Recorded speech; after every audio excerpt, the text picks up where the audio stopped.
Attention everyone, this is your half-hour call to places. This is Half Hour.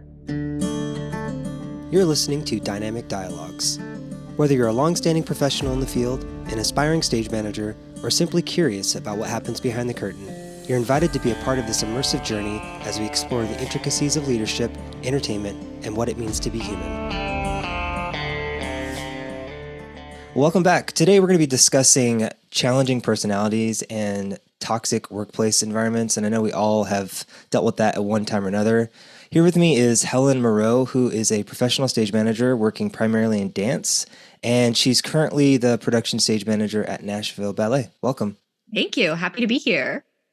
She's recently also written an article that's similar to the subject. It's called Working at and Leaving a Toxic Work Environment. Can you talk a little bit about the advice that you mentioned in your article, Don't Let Them See You Cry? Yeah, so that is something that I've received multiple times in my career as a stage manager, usually from people a little bit further in their career, usually other women. And I think it's well-intentioned, but I would love to never be in a situation where I feel like I need to cry at work, whether that be a challenging person I'm working with or a difficult situation. But the person who gives that advice usually wants you to succeed and wants you to grow as a stage manager. And a way that women usually have to do that is to be seen as kind of this like tough person, one of the boys. And that's not necessarily the case, because a lot of times that stems from bullying. Yeah, I agree. I feel like the advice that people give like that, and I think it comes in lots of shapes and sizes, which is that they are trying to impart some sort of wisdom and things that they've dealt with. And it's like, don't do this because, I know that it's going to cause you potential, issues and whatever. So it's sort of like to prevent you from dealing with having, some of those interactions. But I agree that being in a position where you're even made to feel a certain way of like not good enough, or that being bullied about what you're doing for whatever reason is not healthy at all. No. It's pretty fucked up.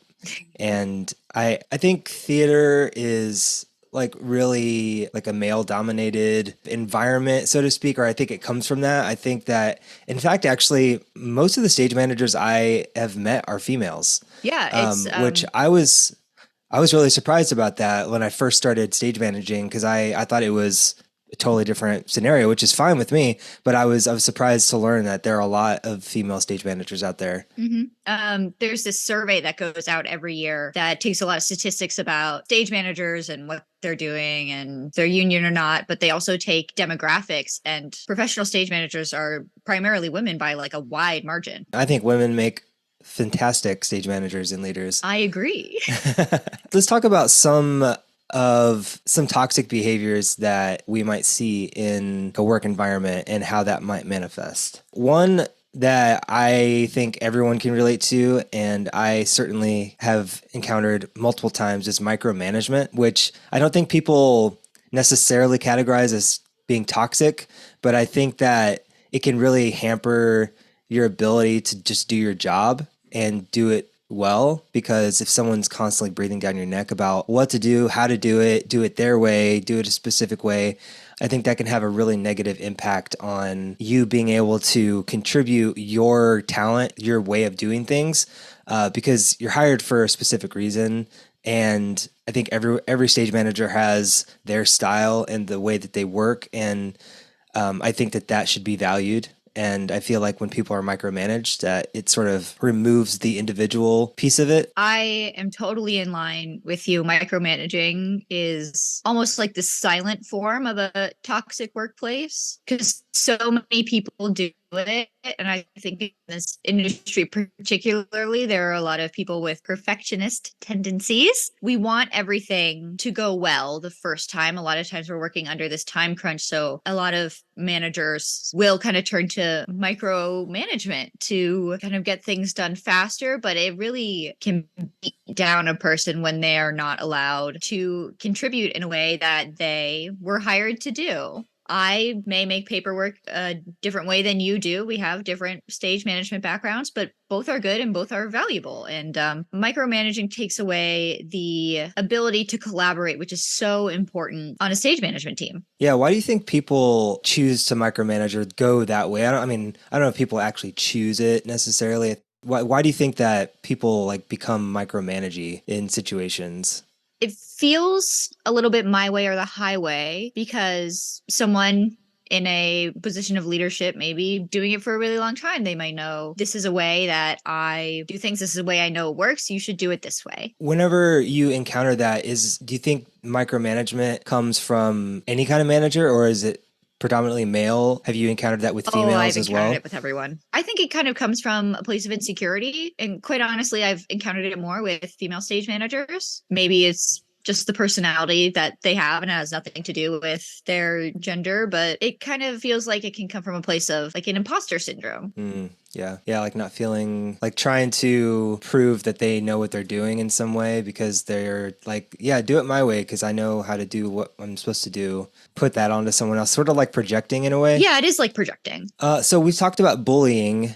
And I think that's another really reoccurring toxic behavior in at least in theatrical environments. I've encountered it in others as well, but things like verbal abuse and discrimination, racist remarks, intimidation, even like I think a little bit of competition whenever you're doing a lot of freelance work. I feel like you encounter other stage managers who, you're working with, but you're competing for a lot of the same jobs, possibly in the same market that you're working in. It can, I feel like, can create some unhealthy competition and like trying to one up each other. And I've seen it where stage managers don't always share all the information and it's like they try to like create opportunities where they can look better than the other stage managers they're working with. And yeah, I just think that that can be really toxic behavior for sure. But I feel like I don't really encounter bullying. I feel like I've been the bully more than being bullied as I was growing up. It's just been when I was a kid, but if there's any sort of harassment I think I've seen, it's just really prevalent is some sort of borderline sexual harassment, but not like very in your face, very like subtle kind of sexual harassment or things like someone calling you, hey baby, or hey Oh, dear, or so sweetie, or gross. something like that. I think it's subjective. That personally doesn't bother me. It would probably bother me depending on who is telling me that. But I think that's probably the most prevalent thing that I've seen personally working in the environment or in an entertainment environment. What sort of things have you encountered around bullying and harassment? I have endured, unfortunately, some verbal abuses and in previous gigs. I've been told that I'm stupid for the way that I call things. I once got told that I ruined the ballet because I called a light cue wrong, which is horribly detrimental.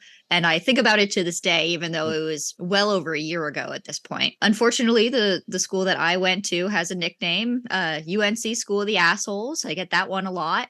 And it's really detrimental to the self-esteem. I think that was the biggest hit for me. I do this because it's fun. I do this because I love to be a part of the magic of putting on a show. When we do Nutcracker every year, I love to peek my head out into the audience to see all the little girls in their Christmas dresses because this is maybe the first show that they've been to, and I hope that it sparks some joy for them. And when you're in an environment that takes it away by calling you names and putting you down because of who you are, it takes a toll. My parents used to say I was dead behind the eyes. I no longer am. They tell me that I have life again.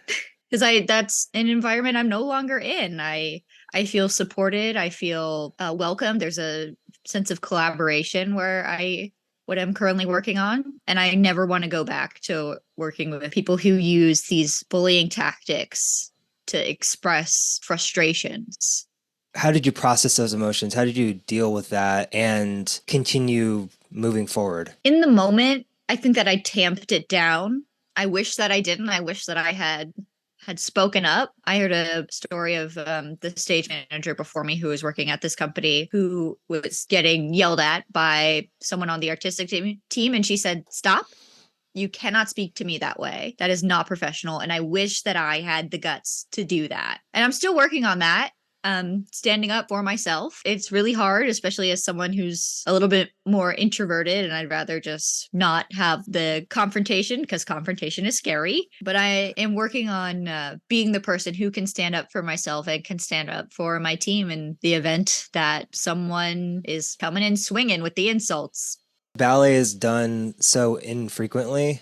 Like you do like what, a couple weekends of shows, maybe just one weekend. It's Yeah, not very usually many, one right? weekend. Feels like the stakes are a lot higher Yeah. because, you know, you only have so many chances to three, four chances to show it to the public. So it's like every single one needs to be exceptional because that's their reputation and they put a lot of money into it and all that sort of stuff. For me, I do 10 shows a week. So, you know, we do 472 shows a year. So, Holy cow. yeah. So for us, it's like if something's a little wonky or weird, it's like, oh, we'll fix it in the next one. And because we're a resident show, so we're rolling them out, you know, like hotcakes.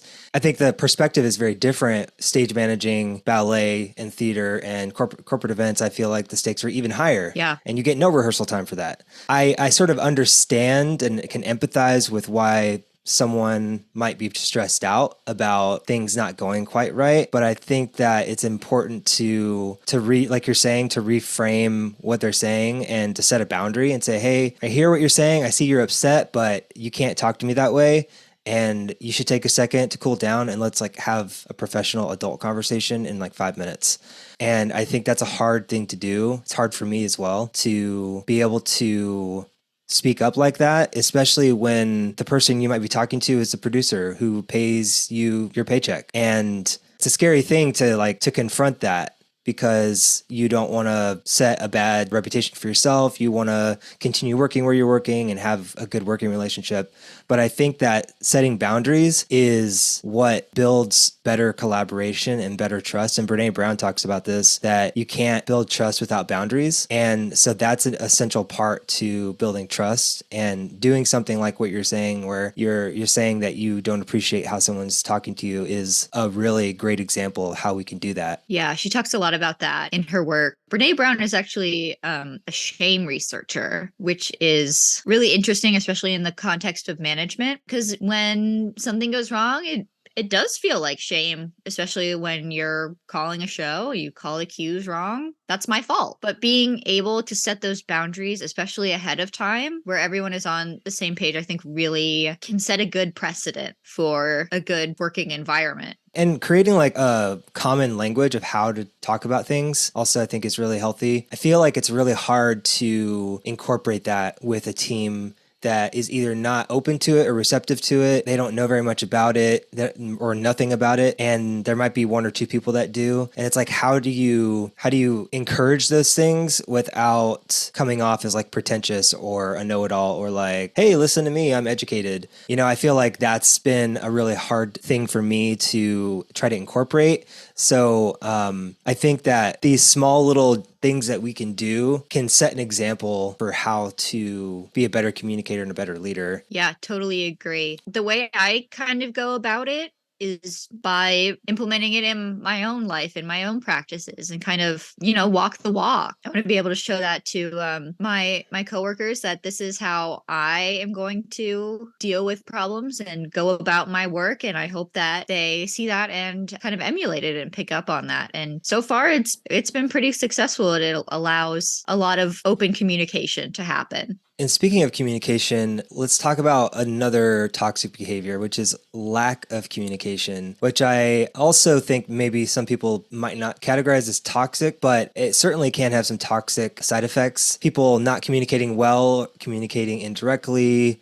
not setting expectations or withholding information, excluding people from conversations, and failing to follow through, anything like that, which can really cause a lot of confusion and mistrust and a lot of different emotions. I think what we're talking about, being open about what we're working on and what we need as collaborators, is really important. I think transparency, what I've learned, is one of the most essential pieces to clear communication, is to be transparent about what you need as an individual. Like, to do my job, I need these things. If I'm not getting them, hey, I need this piece of information or I need this thing to be able to do my job, and being open and honest about that. I feel like people have issues with that sometimes.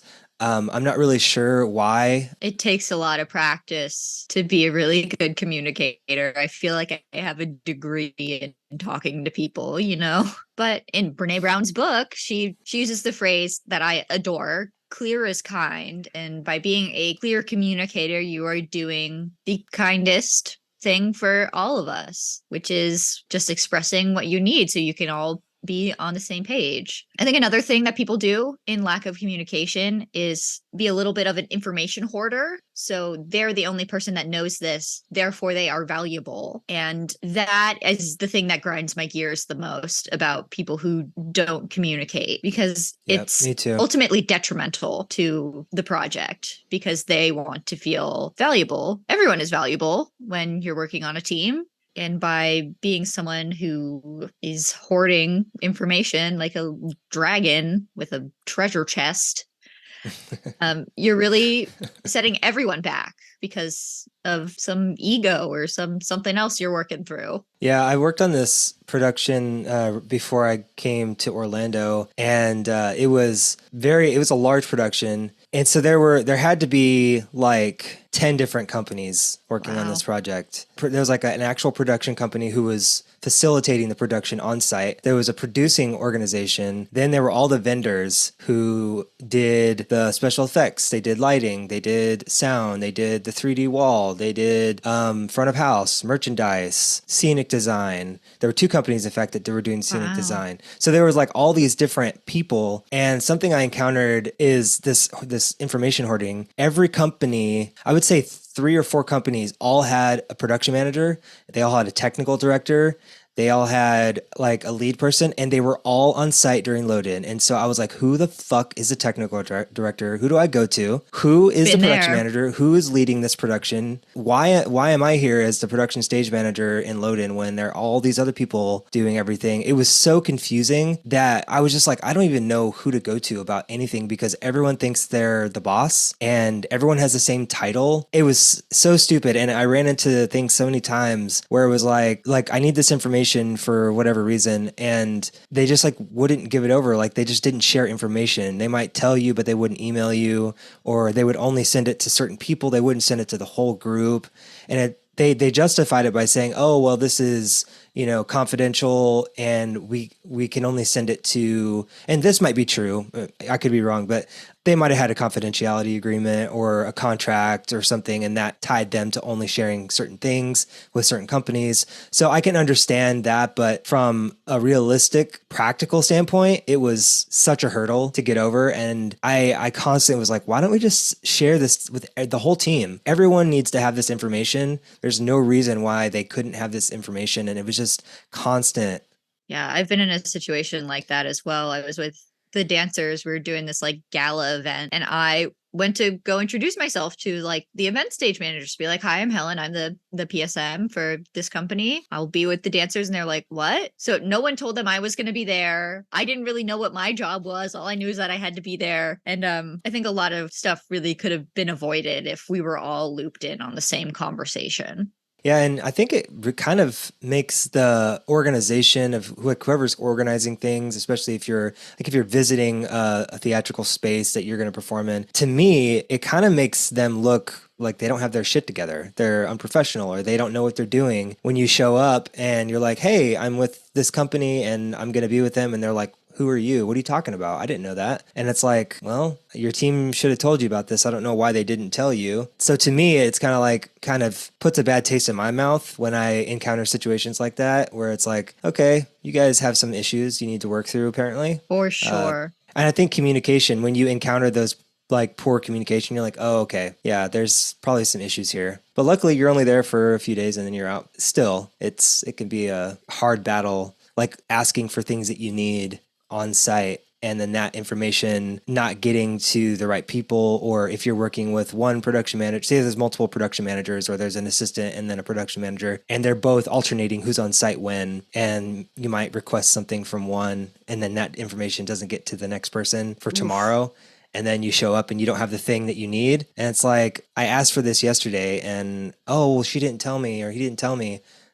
Well, but it's like, like it's not hard to just communicate with people. And I don't understand some people not I being know. able to communicate. It's especially frustrating when you're trying to be communicative with, especially with people you don't really know, maybe like outside vendor producing group, and it's not being reciprocated. I've found that to be really, really frustrating because I'm trying to be someone who moves this project along and it's just not going the way that it should. And maybe they need to read some Brene Mhm. Brown.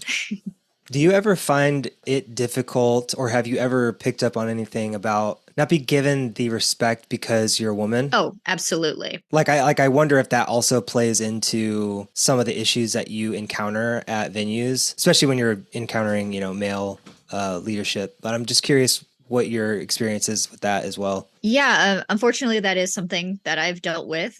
As a young woman, I came straight out of college to be a PSM, which is insane. But working with local crews, especially, a lot of them are like middle-aged men who could be my dad. And I'm walking around giving them paperwork, being like, you need to do this better. I'm not sure it's intentional that they're underestimating me as in my position, but I think maybe there's some like internalized misogyny there. Ironically, Local One totally didn't encounter that at all. I was warned about them, but they were lovely. I think that's an interesting thing to pay attention to. I always observe those sort of interactions, especially when I'm around them, but I'm not necessarily the one leading, but I can sort of see the dynamics. And it's interesting to see a woman go up and ask for something and they have like one answer, and then you see a guy go up and it's totally different response, and it could be the same fucking question and they go up and they get a totally different response about whatever, or they're just the response is totally a different tone.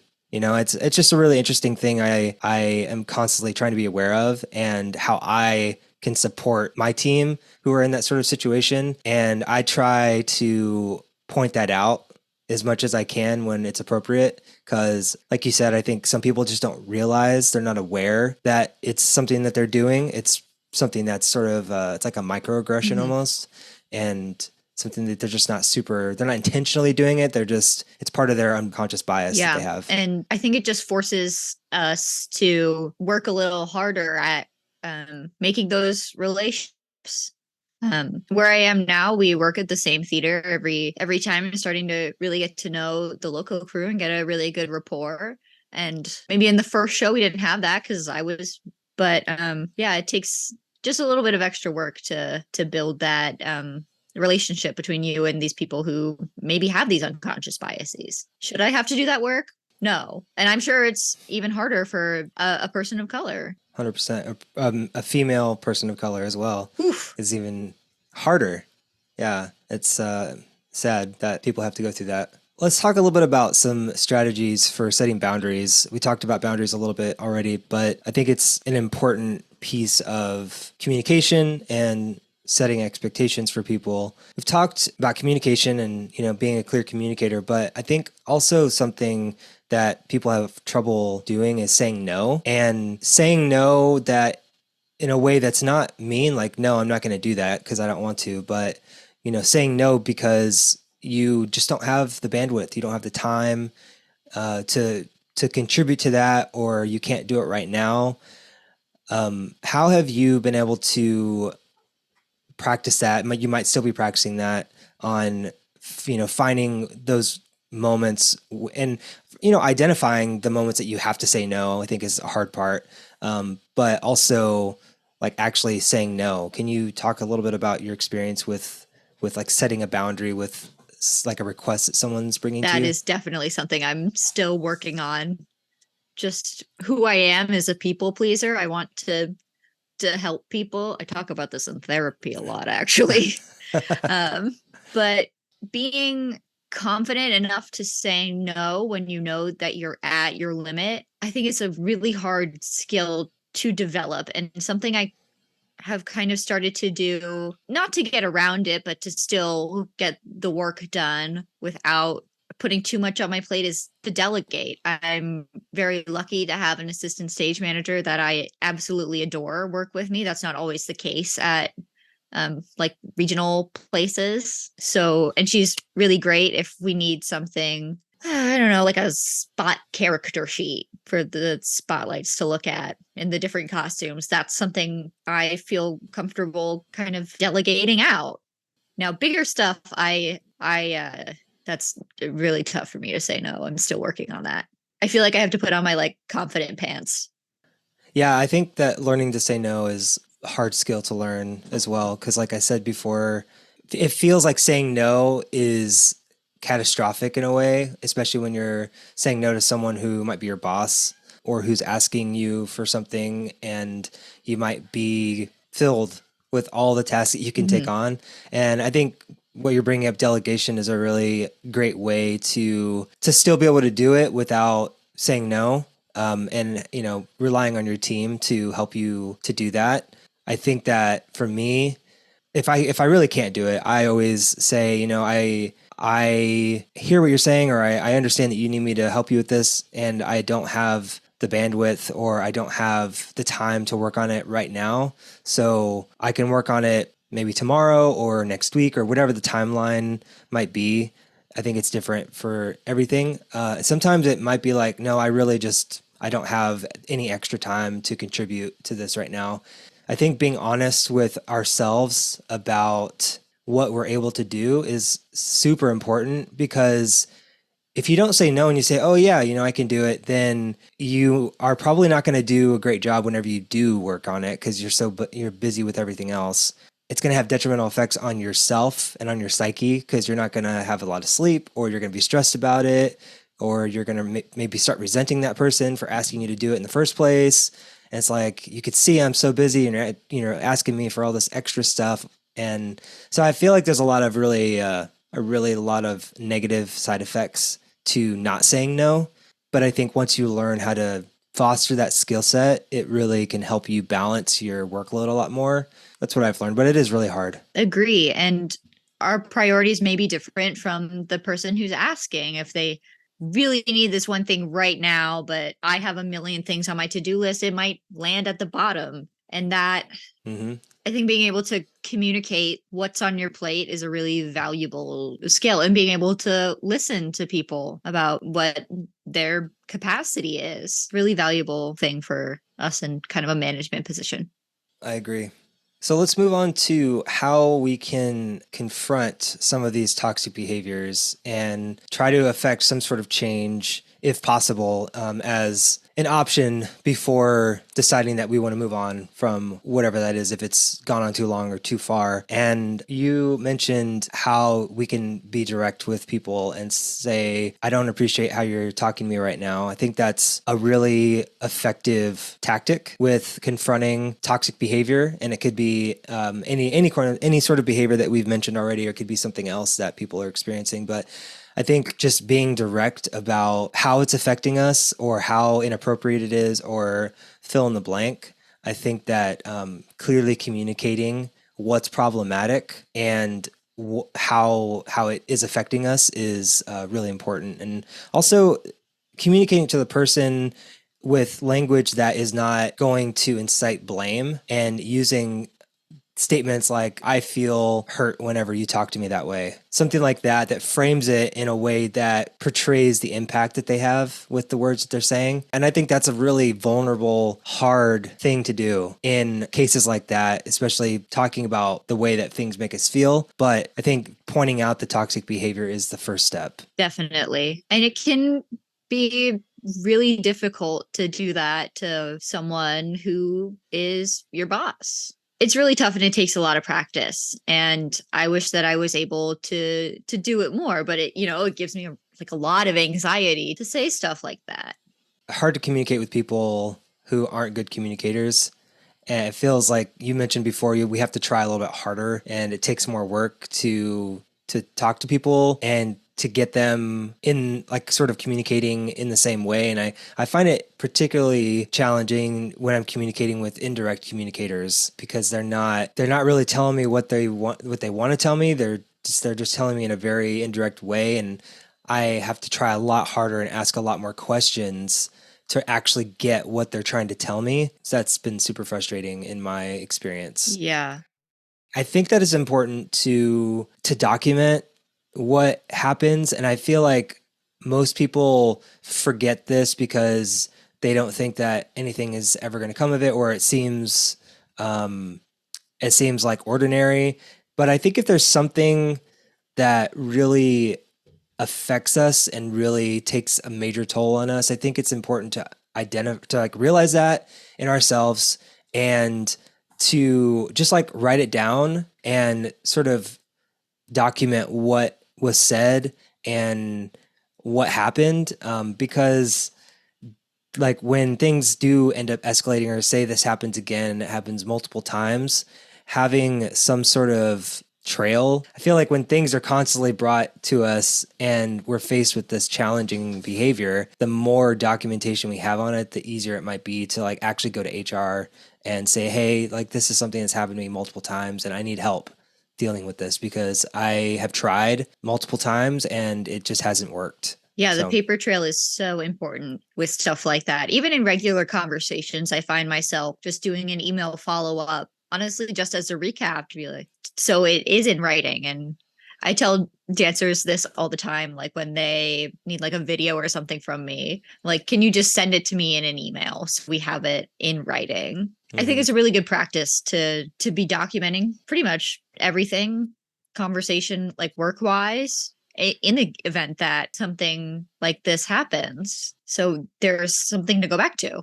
I agree with what you're saying. I think that there's so many like ordinary interactions that seem like small. You're passing someone in the hall and they're like, oh, hey, can we do this or do that? Or, hey, I need this prop for rehearsal or whatever. I need a video. And it's so easy to forget those things because we have so many different priorities that we're dealing with. But it's like following up that with an email, either by that person or by us, like, hey, this is what we talked about. I'm just putting it in an email so we are on the same page. And then you can loop in other people to that conversation as well instead of having to go to individual people and talk to them.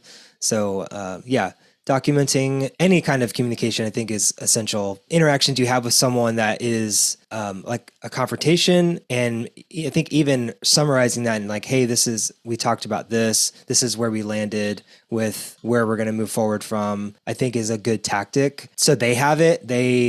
Now they know it's documented, and I think it can help to keep people accountable in a way. Yeah, for sure. It's almost like taking meeting minutes. Hmm. Here's the list of everything we talked about in a PDF that you can look at and later.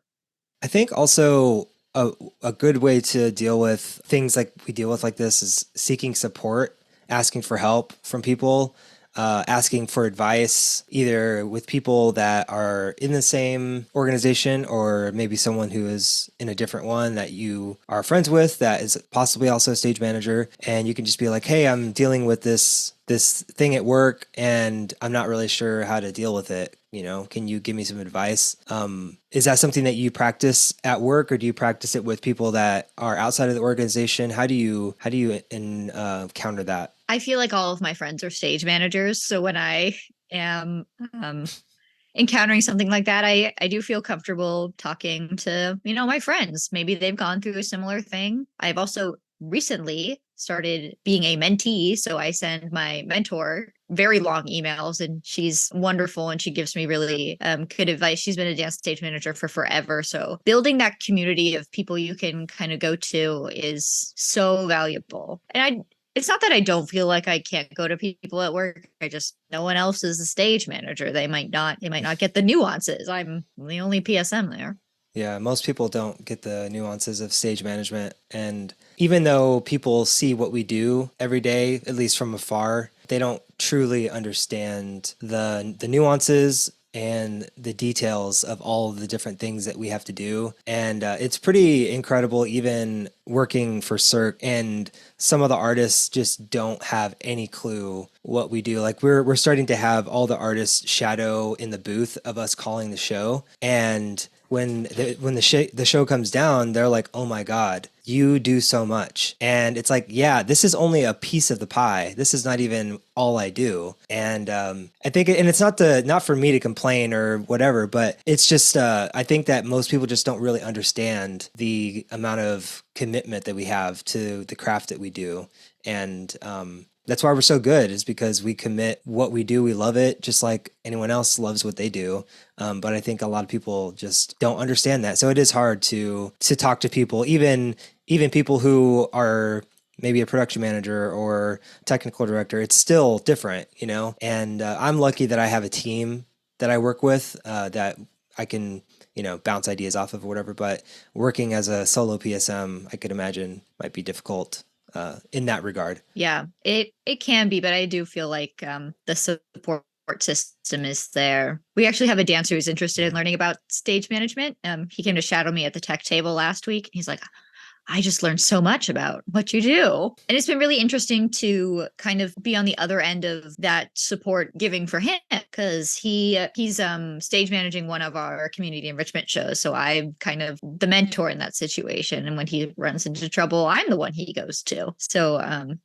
being on both sides of that situation has really given me a different perspective on it, which is really cool. I don't always feel like I'm the person asking for help anymore. I'm the person giving the advice, which is so different for me. There's nothing wrong with asking for help. I need to be clear. I do it all the time.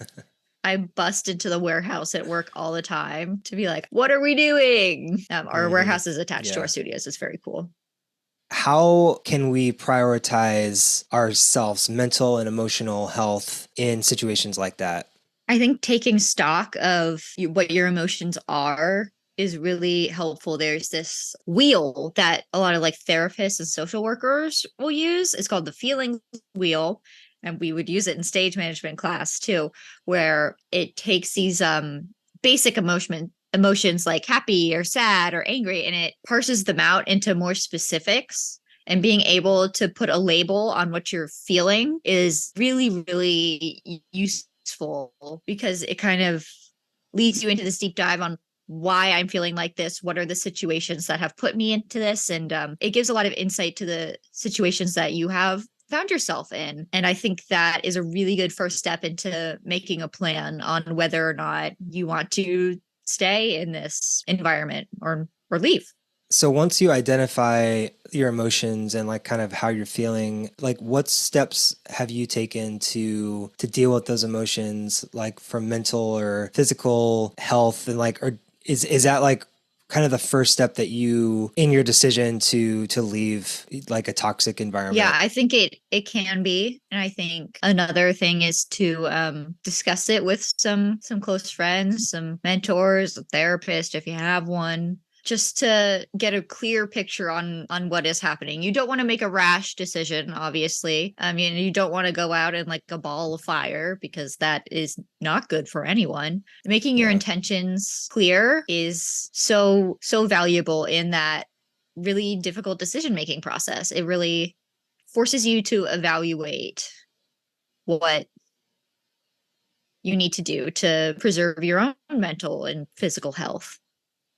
What ways have you found that are like really that are helpful with dealing with those emotions? Like say you know that you're feeling this way because of this thing and you understand the situation and its impact on you, but you haven't quite decided that you are going to stay or you're going to leave. Maybe you're on the fence. How are you dealing with those? You mentioned going to therapy, but are there any things in your daily life that you practice or things that you have learned that help you to kind of like maybe be more like even keel or to like off balance those negative emotions that you're feeling? I am a big advocate of journaling. I think it really allows you to get all of those like ruminating thoughts out of your head and onto a paper. So you're kind of left with what is actually important, because something could happen at work that just makes you really upset, but it's not really like that consequential, but maybe it leads you to a Mhm. bigger thing. So big advocate of the journaling, even if it's just a little bit. I usually only write like a page.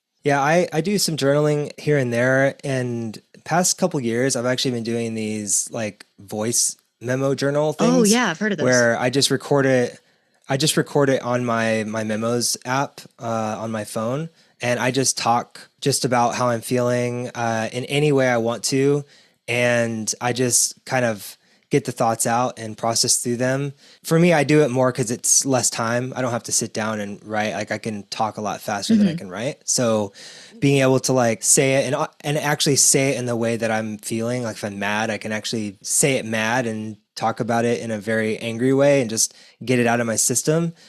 So I've been doing that the past couple years, and that helps me to kind of get those thoughts out and process through them. And I almost do it like I'm talking to a therapist in a way and just talk through it. And as I'm talking, I start to have some sort of insights sometimes whenever I'm going through it. And I'm like, oh, actually, I wonder if I'm feeling it because of this. And not all the time, but it's just another way I think that people can use journaling to process some of the emotions. Yeah, it kind of forces you to think about it, whether you're talking to your phone, you're writing it down. It's a little bit cathartic. So let's move on to some of the options that you have when you're dealing with a toxic workplace and you understand how it's impacting you. What are the options that we have if we want to really go down a path to either trying to get it fixed or um, deciding that we want to just depart from that situation altogether? So there's kind of three routes I think that you can go down. You can either um, use those confrontational skills to talk with whoever is perpetuating the environment to try and make amends, try and see if you can repair the relationship. You can use those handy dandy I feel statements to make what you're feeling clear, because that is kind. I feel like I should get that tattooed on my body. Yeah. Um, you could also just stick it out. Sometimes it's worth it to stick it out, even if it's like a short project. You know the show will be done. You know you will probably never have to see those people again if you don't want to. Hmm. And then you could always weigh the options of leaving, which is so hard. There's so many different factors into it. Sometimes you are asked to leave, and that is the best thing um, for you, even though it does not feel good in the moment. Feel like the smaller contracts, like 3 or 4 months, in a way perpetuates some toxic behaviors because of that mindset of, well, this is going to be over soon. I don't have to deal with it for a long time. And I feel like a lot of people, myself included, often turn a blind eye to it or don't address it because it's like, oh, yeah, well, this is over and everyone's stress is high because we're trying to get this thing done and we're under the gun trying to finish it and get it up and open and everything. So I think that there's a lot of like not engaging in those conversations because of the fact that it's going to be over soon. And it perpetuates this toxic behavior from an individual or an organization. And yeah, so I think that working in like regional theater or contracted work could potentially just let that go on forever. I think when you work with an organization longer term and you're an actual employee with them for open ended or whatever, like you're a resident PSM and I'm working on a resident show, I think that that's a different scenario than when you work for a theater like in a regional setting. Would you agree with that?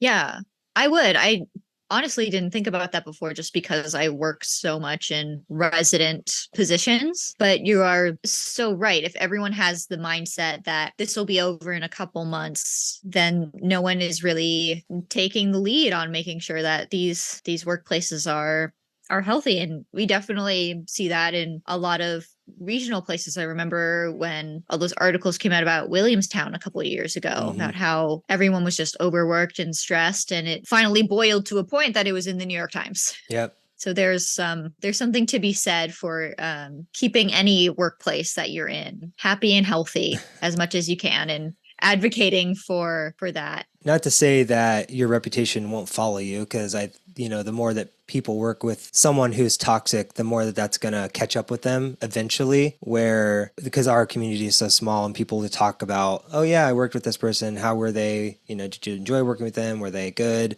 And eventually, that is going to bite them in the ass so hard. And it's going to be like, no, they were terrible or they were mean to everybody, whatever. So I think that karma will eventually catch up with them. But I think that there's some grace that people need to be given to, because I definitely, when I was first starting, I had to learn a lot of lessons, and you sort of learn those things as you go on. So the person you are 5 years ago as a stage manager might not be as good as stage manager you are today. So I think that there's also some silver lining to some of those behavior, some of those situations. I don't think that is to excuse anyone's behavior for treating people a certain way, but I think that the people that we encounter, they might be learning a lot of hard lessons and learning and becoming more self-aware. And so everyone's on their own journey. I don't think that is excusing anything, but I also think it's important to acknowledge that we all have our own learning lessons, and we're all learning who we are, and we're all becoming better collaborators and leaders in the context that we work in. And they might have just not been a good fit for that particular situation. And another situation, they might have been a much better collaborator. It can be hard to remember that we're all kind of on our own journey, but it is so important to give people grace. Maybe they're having a bad day, maybe something happened in their life that is contributing to the way that they're acting. And I hope that people give that to me as well. It's the only way to go about your life in this industry where we are just constantly collaborating on things that really mean a lot to us. Presenting your art to the world takes a lot of vulnerability. We're all so invested, and we all want to do what we're doing so well. And I think that is potentially what causes some of the challenges that we encounter, is because we're all so invested 110% that we all are trying to do our piece well. And when something fucks that up, it makes us feel like we're not doing our best, because this piece of it is just making it all a mess. And so I think that potentially could be some of the reactions that people have. It's not about us, it's not about who we are necessarily, but it's about them wanting to do their job well. And I think that realizing that everyone is focused on their piece, they're not always, like, as stage managers, we're focused on the larger production as a whole a lot more than most people are. And so a lot of people are zoomed in to what they're working on, and acknowledging that can help. But that doesn't take away from toxic behavior at all, for sure. But let's kind of get back to wrapping this up and talking about how to exit a situation. You can exit the situation. You can make that decision yourself, or the organization can make it for you. Sometimes that is what's best, even if it doesn't feel like it at the time. Either way, you are leaving that environment that's causing you harm. And when considering leaving an organization, you really have to consider your own well-being, as well as your own financial and personal things that you deal with. But ultimately, I think it comes down to if it's what's best for you, because we are putting on a play. No small children will die. Yeah, but ultimately it is, I think, is a decision for what's best for your longevity. If it truly is a toxic environment that's wearing your mental psyche down and your physical health is suffering, I don't think any job is worth dealing with that. Agree. Because, like you're saying, we're working on art, and we've got into this because we enjoy it, we're passionate about it, we like to be creative. And when the environment we're working in is toxic and it takes the joy out of it, then it's definitely time to move on from that, I think. And it may that we're not a good fit for that situation. I feel like a lot of the jobs that I worked on that I didn't really enjoy that much, I think that they probably just weren't that great a fit for me. And there are other ones that I shine in and I feel valued and supported. And I think that's when you have those sorts of feelings, it's like, okay, yeah, this is where I'm supposed to be. I feel a lot better doing this. So I think taking and identifying how you feel in situations is the most important piece of everything we've talked about, is to identify the emotions and to feel them and to pay attention to that, because that will really help guide us in making decisions. Because when it doesn't feel good, not necessarily like, oh, I don't feel good in the situation, I'm going to leave and I'm going to move on, because I think working through those emotions is also important practice, and to get through those. But if you've taken multiple steps and you've tried with either a specific person or the organization or whatever, and there is no change happening and it's perpetuating this constant toxic environment, then it's like, okay, now I need to take a serious look at, do I want to stay here? And like you said, it could be our decision. It might be the organization's decision. Ultimately, we have to prioritize ourselves and do what's best for us. Like you are saying, I totally agree with that, because there's so many organizations out there that need stage managers, but I feel like people might not feel like they can find a job, or they can find one that is, I don't know, being a ballet stage manager is very specific. So I don't know how you felt about trying to find a job as a ballet stage manager. Yeah, why don't you talk about like finding a new job? Like, did you find that stressful, or were you feeling insecure about that? Like, what was that process like? Like going from one and, going into some sort of uncertainty about what are your next steps and how do you go beyond this toxic environment? Talk some about that. I think that's interesting. Yeah, it took a while for me to realize it, but there are people out there who are like you and I. We do it because we love it. We want to make something joyful, and those are the kind of places that I want to be at. And when I was looking for a new position, that was something that was really important to me, especially when I was interviewing. I tried to ask kind of culture oriented questions, which I think you can tell a lot even from kind of vague answers. Yeah, once you figure out some discrete culture questions to ask, I think that's really valuable. And finding a job in dance stage management specifically can be tough because a lot of them are smaller and are really either hiring project to project or only have one like resident position. But I love it. I wouldn't want to do anything else. Thank you so much, Helen, for joining for this episode. If you want to check out her article, which is about this exact topic, which is about toxic workplace environments, you can read it on the Half Hour blog at itshalfhour.blog. I'll link it in the show notes below. And you can find me on LinkedIn. I'm Helen Moreau.